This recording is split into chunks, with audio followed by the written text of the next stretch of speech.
Welcome to the Resilient Butterfly Podcast. My goal is to share inspiring stories of healing and recovery through many diverse approaches and models. Our guests bring incredible lived experiences, insights, and or professional expertise, each with their own unique path. While we highlight and celebrate these stories, our intention is to inform, inspire, and demonstrate resilience and creativity. This podcast does not endorse any one approach. We believe there is more than one way to heal, and we're here to showcase the resilience and possibilities that exist.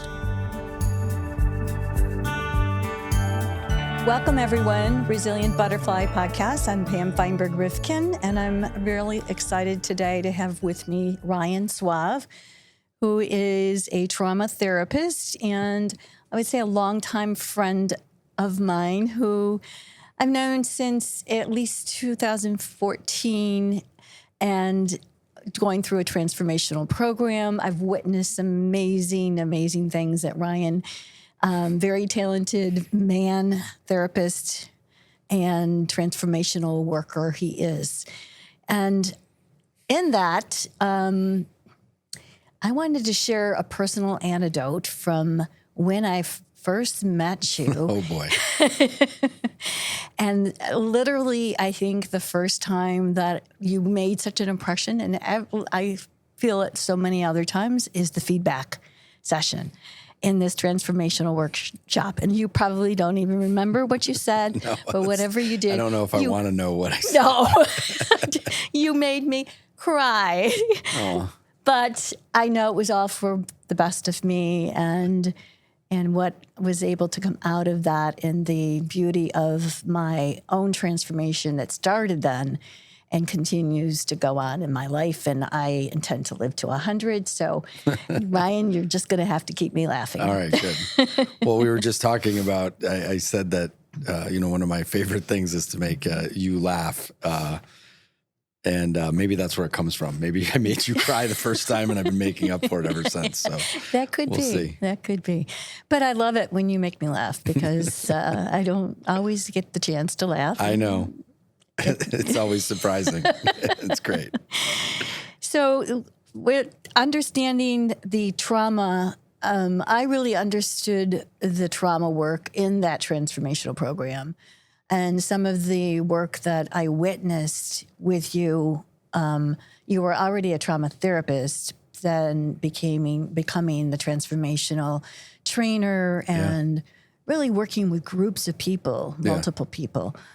What was the impetus that started with you in trauma? I came to it through my own recovery. I ended up going to, I had a difficult relationship with alcohol, we could call it that. And, it led to some pretty dark places. And, I got sober when I was 32. I ended up, I was very fortunate that through a family friend, I was sent to good treatment centers. I went to one in Arizona and then they sent me off to one in Florida, and I stayed and listened and followed direction, which I'm not really sure why, because it wasn't like something that I had planned on doing at all. Although I've always been kind of a rule follower in some ways. And the place that they sent me to in Florida was really, at the time, was really focused on trauma, which I didn't quite understand. And if you looked at my life, even when I look at it now, I didn't fit what I thought was like overly like a event-based impactful trauma. Even like for those of you who are familiar with the ACEs score, where you can adverse childhood experiences. When I take that, because it's really just looking at, kind of more like abuse that's really evident, and outward abuse. Yeah. And I scored like a 0 on it, or very low.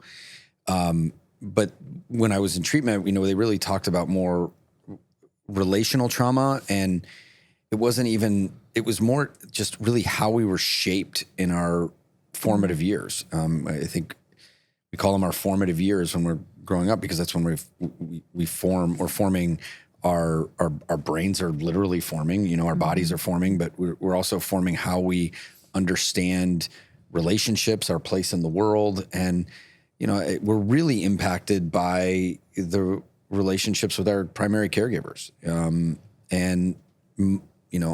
Mine were great and had amazing intentions, as I think many do, but that doesn't matter so much as like there's going to be an experience that people have that will shape them in a certain way that if it's not necessarily resolved, then you might end up with strategies that you're using that worked really well in childhood, and then you're still employing them in adulthood, and they don't fit the circumstance that you're in. And that was kind of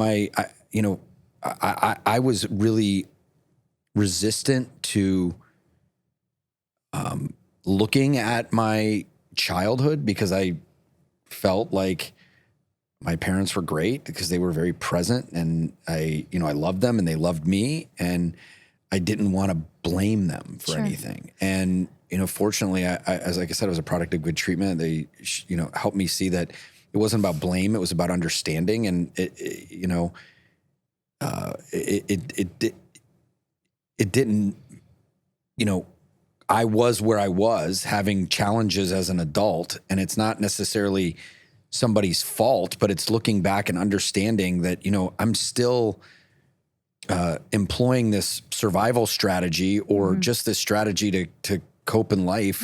And it maybe, again, worked as a child, and it worked as a teen, and but it didn't work later on, and it's not just about my relationship with my parents. It's not just about anybody's relationship with their parents. It's like relationships in general, the circumstances of your environment, things came pretty easy to me, and the environment that I was in, especially with school and friends and all of that, I didn't really get an opportunity to fail. Things were easy. And, where I ran into trouble is as I got older and got into more challenging environments, whether, went to a better college than my high school was, and then started a business not long after I was a few years I was out of school. And I, even though I was smart enough to know how to deal with it, I couldn't emotionally deal with when there was a big challenge, and especially in a romantic relationship when it would end, I didn't really know how to deal with it. And I just, it was, I think, really because I just didn't have the experience doing it. And, so I think trauma, which is, believe it or not, especially when it comes to alcoholism and addiction, 20 years ago, 25 years ago, it wasn't really talked about.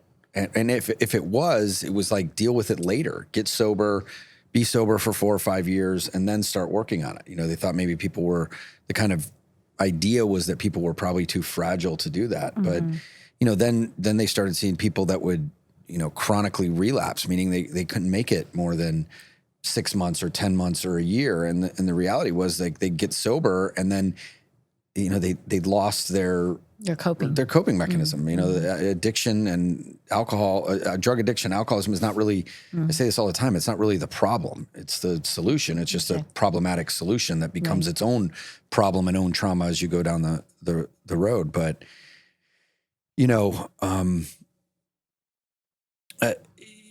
I think coming back to trauma, it's fortunately then people have started looking at it in a way that we can treat it at the same time, and maybe we need to, because those people that are dealing with significant trauma or stressors in relationships, as they get more down the road, like they're 6 months sober, they're a year sober, and now they're starting to deal with life more on life's terms.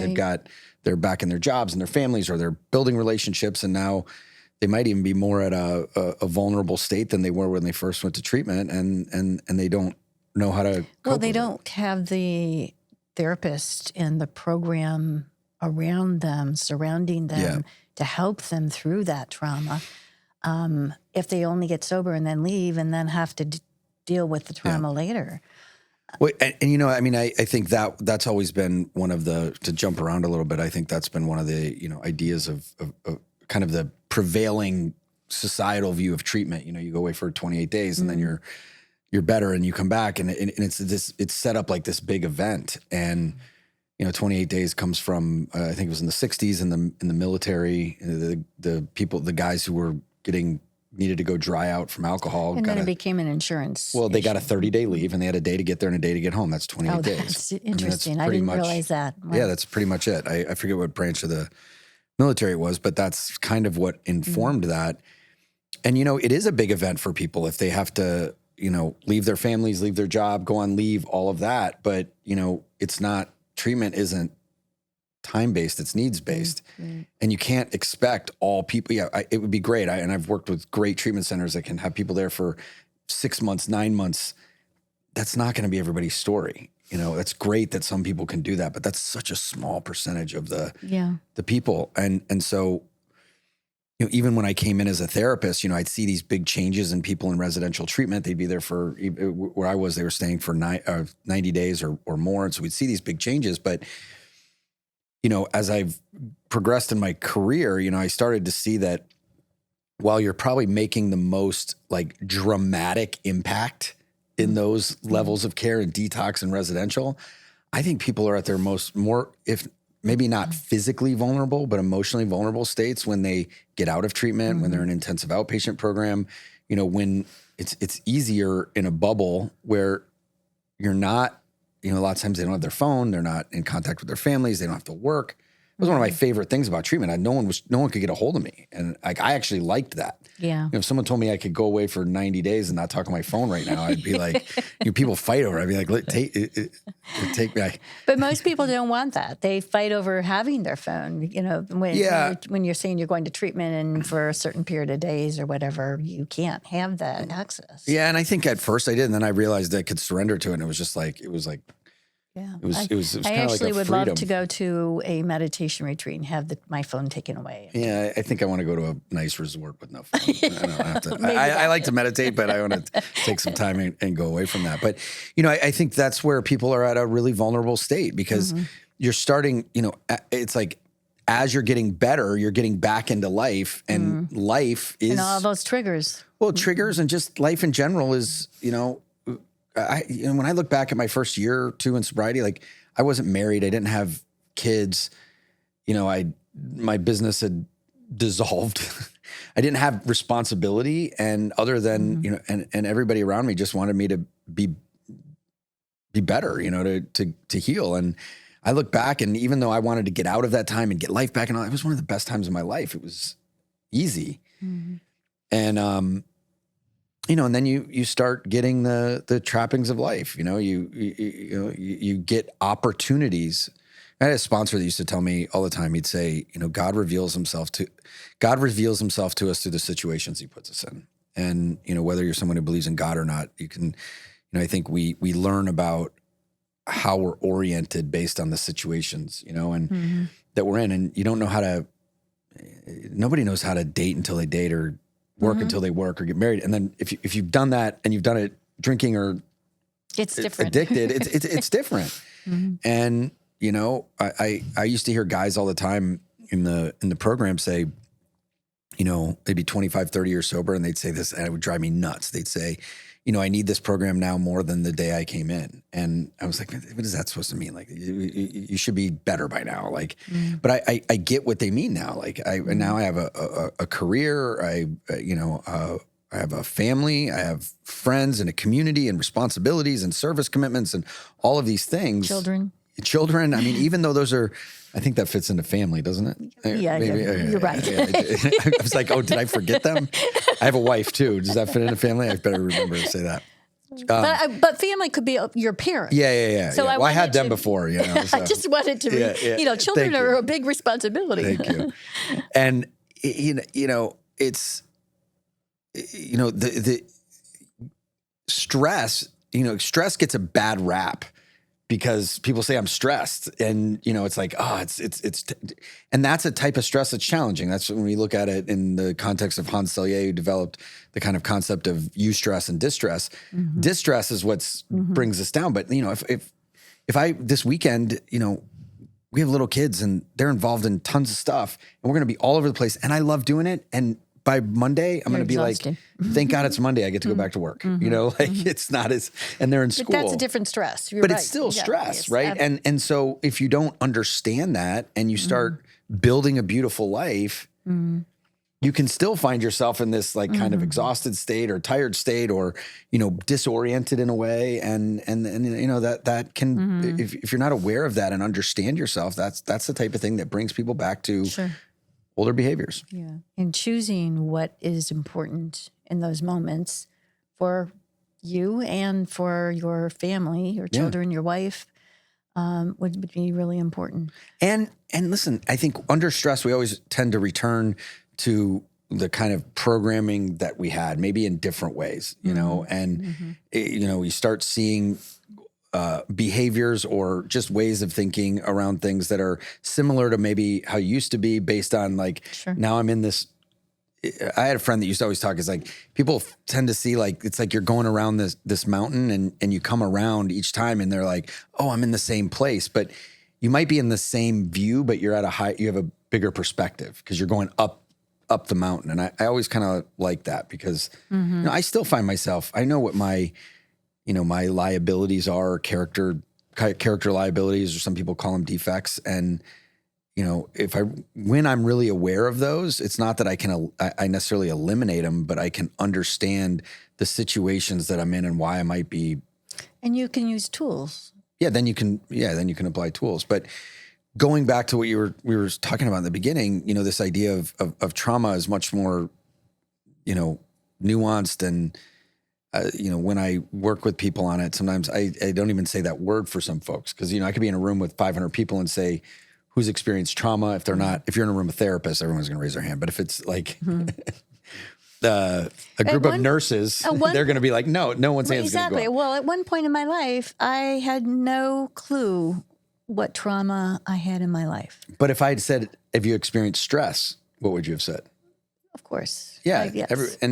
It's post-traumatic stress disorder in the most acute form. And then I developed. It's a stress disorder. I had more distress. I did have other traumas in my childhood that I didn't necessarily, because they weren't talked about as traumas for my family. My grandfather died when I was 7 years old by a train accident in front of our house. Now that's trauma. Whether I didn't witness it, but the family dynamics, I can't even remember because I blocked it from my mind. All of that. And the same thing, my grandmother at the age of 3, I understand, was taken by ambulance and died in the hospital. And she was only 50. So they were trauma, but I didn't recognize them. And probably the family didn't either because, but especially as a kid, like that's all we know. We only know what we're in.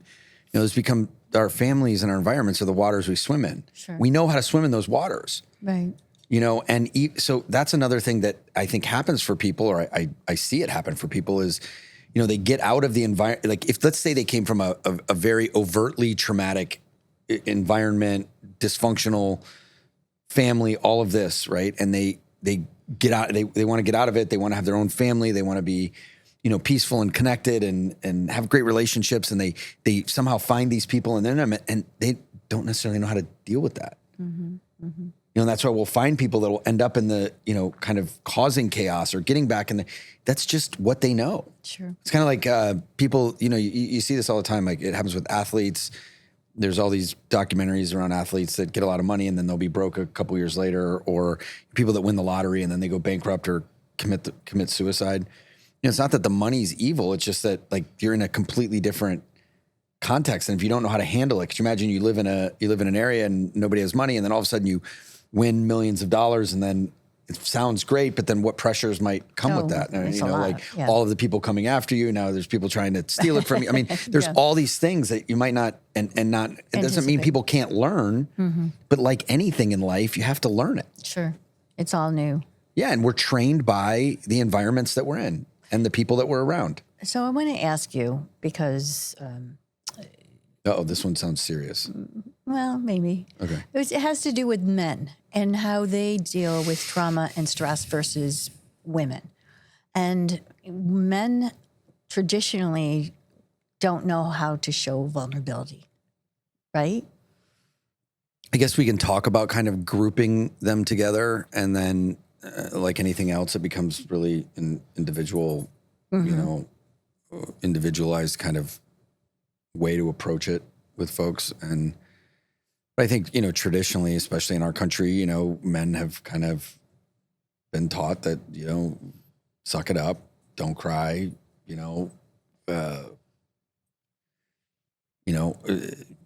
carry the load, all of this stuff. Not that there's not women that haven't experienced that same thing, but I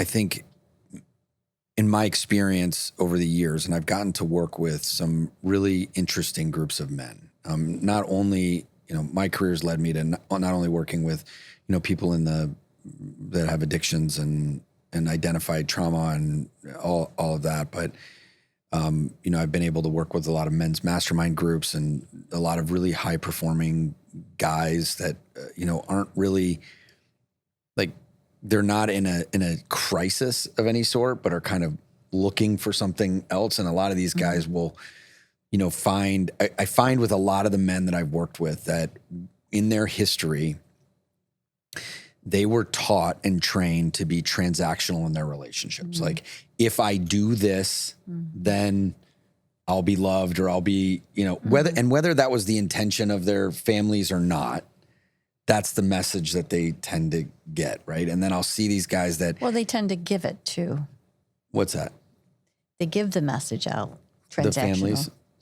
Yeah. I mean, and it's kind of like, go be good in sports, go perform, go get the job, take care, all of these things. And that's changed somewhat generationally, I think. I mean, I don't yet quite understand what's going on with all of I think there's a lot of moving parts and things that are changing with the generation that's out there now that's kind of in their teens and beyond. But, I'll see these guys that are really, really good in transactional type relationships. They might be really good at building a business, really good at being a worker, really good at leading a team. And they're like even respected and have, all of the trappings of success. If you look at success, like, I mean, just even that's even a thing. Like, success is defined by the career, the money, all of these things, and the house, the car, all of that. And, and they'll have this. And I've been around these guys that like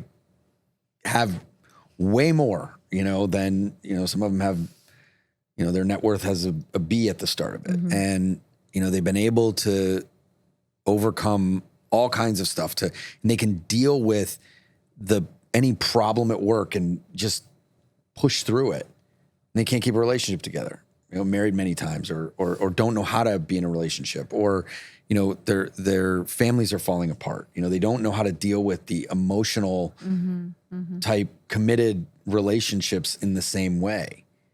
And or either they don't know how, or they become almost fixed in, I'm really good. It's like a car that would only have one gear. Yeah. Right. And I always say this with these guys that I work with. And that's, it's like an F1 car does really good on an F1 track, but it's not going to do great in a mountain road. Right. And an off-road Jeep does great in a mountain road, but doesn't do great on a race car track. And, a lot of people will come out of their history with kind of this one way to deal with all relationships. And the reality is most of our different types of relationships call for kind of different ways of being, different types of, there's a time to be transactional. Yeah. But that's not, even me as a therapist, I'm paid to, of course it's a little bit different because I want to be vulnerable and connected with my clients, but still, but you still have responsibility. I still have responsibility. It's a transactional relationship. They're paying me for it, all of this, and it's hard I was talking with a group about this today. It's hard for me to transition into being like, if I'm working at my office at home and I walk back, I have to walk across the garage and into the house. Sometimes it's easy for me to forget, like, I'm not a therapist anymore. Now I'm just dad and husband, and my wife doesn't want me to walk in and be a therapist with her. And it's not. Well, it's hard to turn off, especially when you're that short a period of time to walk from one room to the next room. But I think it's hard for people to turn off even if you drive 100 miles. Sure. If you're not cognizant of it. Right. You can't you don't know how to transition. Well, we just don't do well in transition. We're not like built for that kind of transition. We're not very far evolved from just like, we'd be living. Yeah, we'd be hunting and gathering a day. And, I'd go out and hunt. You'd be with the kids. We'd come back. We'd be out for 2 hours, come back and rest or move our tent down the road. How'd you like it? We're like married in this scenario. I don't know how I did that, Pam, but cute, Ryan. What's that? Cute. I know I didn't mean that, but especially when we're moving the tent. Yeah, I know. But I mean, I don't think they had a tent either. I'm not really good at my metaphors here, but we weren't really built to kind of transition in that way. Like, I mean, I had to fly from the Midwest the other day, and it was like a 4-hour flight, and now we're 3-hour flight. And I'm like, this is, I mean, compared to 200 years ago, that's that's like teleporting. I actually like to watch some of the historical 1700s movies or series because then I can appreciate the life that we have, given the harshness of their lives. It just puts it into perspective. Not only that, but how they must have smelled. I think about that often too. And like, I don't know if you've ever been one of those, like been in the Biltmore or one of those old houses, those couches don't look comfortable. No. Even in the nicest houses ever. It's like, I want a nice couch and I want a good smelling person. And like, yeah. So I'm going to transition again. Okay. And I'm going to ask you anonymously, what is the biggest transformation that you have actually seen in your career for someone that you've worked with? Oh, man. There's been so many. I don't know that I can pick one, Pam, but I've just it never ceases to amaze me that people can come from like wanting to end their lives, trying to end their lives, and like a month later, 3 months later, can be completely in a different direction. And go from looking like, I've had clients that like, the psychiatrist might say it might be, if you look at their psychiatric eval, it might look like they could never work or perform in society. And they build families and lives and, be in service to others in recovery and are like contributing members of society, like in a way that they're giving and sharing, not just like that they're doing a job. And I mean, I see these miracles. I mean, they're miracles. Sure. They were supposed to go one way, and then by the grace of God or whatever you want to say, like something intervened. And you say the grace of God. I totally believe that. And I wanted to ask how much of this recovery for anyone, whether it's mental health, drugs, any type of behaviors that are taking someone down, does spirituality come into play? I mean, I think it comes into play 100% of the time, but then the questions beg, like, how are you defining spirituality, right? And I think that's going to be different for each person. When I look at it, it's like there is some sort of energy that animates us, whether someone believes in God or a higher power in that way. I don't think anybody can debate the idea that there's this physical body that at one point when you pass away, there's no animation to it, right? So there's powers greater than us all the time. There's things that are happening in the world right now as we're sitting here that we can't do. Like I just, if I'm digesting something I ate earlier, I can't make that happen. That's happening on its own, right? So I think. So when we feel that we have control over our entire life, which many times it's feel that's I am control of when you come down to it, and this is part of recovery, is letting go of that control and going into, is that the spirituality that is part of it? I look at it like this, and I'm not a spiritual scholar or religious scholar or anything like that, but I think that that's who I will bring in next time. What's that? I'll bring on a spiritual scholar. I'll put on a hat and like a different outfit and to come back in. You know,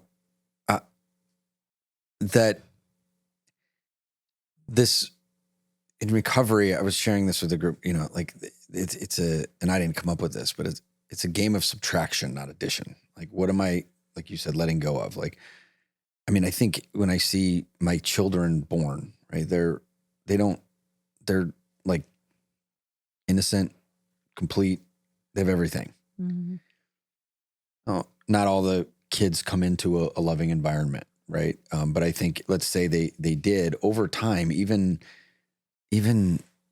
kids in great families, like, you know, you view the certain world a certain way. I see my 3-year-old and like the things that he think can happen in the world are incredible. I don't think he'll still think that way when he's 15, 30. Like, in some ways it's good because we start living in reality. But what also happens is like that kind of creative spirit and energy starts getting covered up. You know, I was kind of look at it like I know. barnacles on a boat. I'm watching my grandchildren now in that respect. And it's so amazing and cool to watch because I don't know that I was able to be present when my children were that age as because of other things that were going on in my life. So now watching my grandchildren and seeing that and seeing how, you know, you say between the ages of 3 to 7, there's the formative years. Yeah. Yeah. And I think that this work is, I mean, healing is really a returning to that spirit that's already there. I mean, I think, you know, when we look at, you know, Carl Jung, who was really into like the Jungian, like as the depth psychology, there's a lot of spirituality in it, you know, and he really had a profound impact on the founders of Alcoholics Anonymous, indirectly.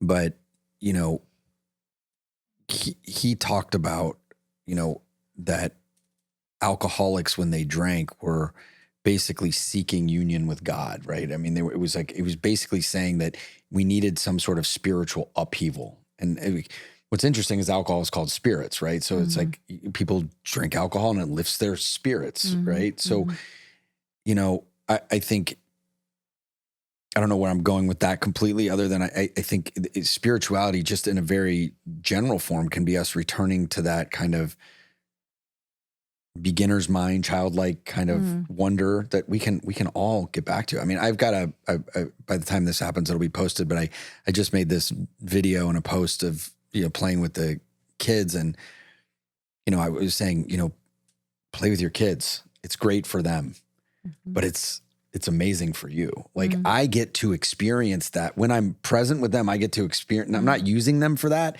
but it's like, okay, I can be back in that state and, you know, be creative and inventive. And I think a lot of our healing process is a call to creativity. It's a call to innovation and invention. We're asking ourselves to live a different way, not the same way that we were, just not drinking, like a new way. I understand completely. You talk about creativity. When I started this podcast, and I actually met with you before starting. Oh yeah, this that's podcast. right. I forgot about that. And I'm like, I'm in a crossroads. What do I do? And then I started this podcast, and I have thoughts of what next after, you know, not stopping this, but continuing on with something more. And the creativity that comes from that is really a very spiritual, grounding way. And I know that some artists can be grounded and some artists can be really out there just because they don't necessarily are grounded in their creativity. But I always thought creativity was only drawing art or music, but there's so many ways to be creative in our life. You're being creative right now, recreating what you're doing. Speaking of that, what is it that you are doing now and looking into the future? What are your plans?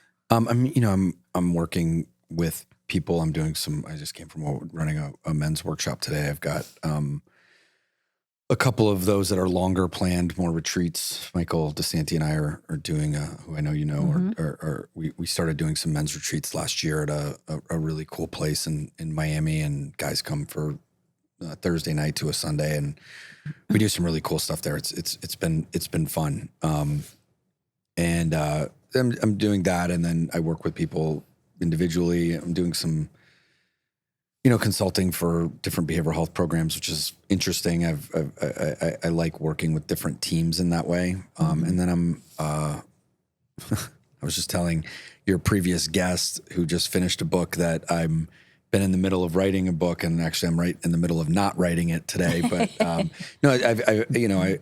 I got some different exposure this year, and it's helped me move forward some stuff. And it's down the road quite a ways, and I don't know what'll come with that. That's been a really interesting process for me, wanting to get something perfect that,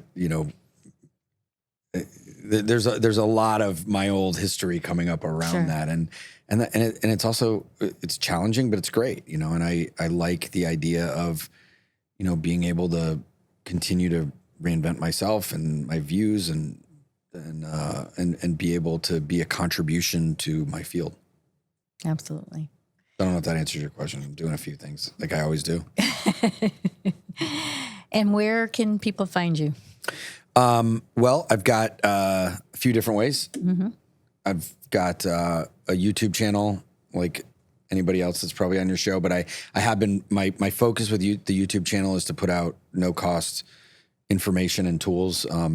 So there's videos that kind of talk about different areas of mental health and personal development.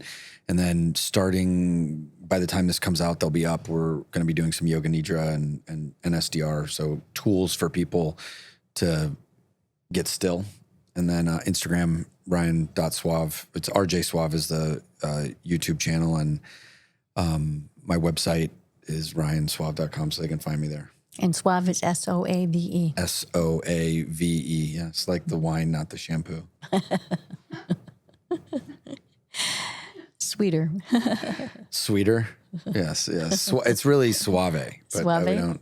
My brother does pronounce it that way, but really? Most of us don't. Yeah, it's Italian. There's actually a little town west of Venice with the name on it.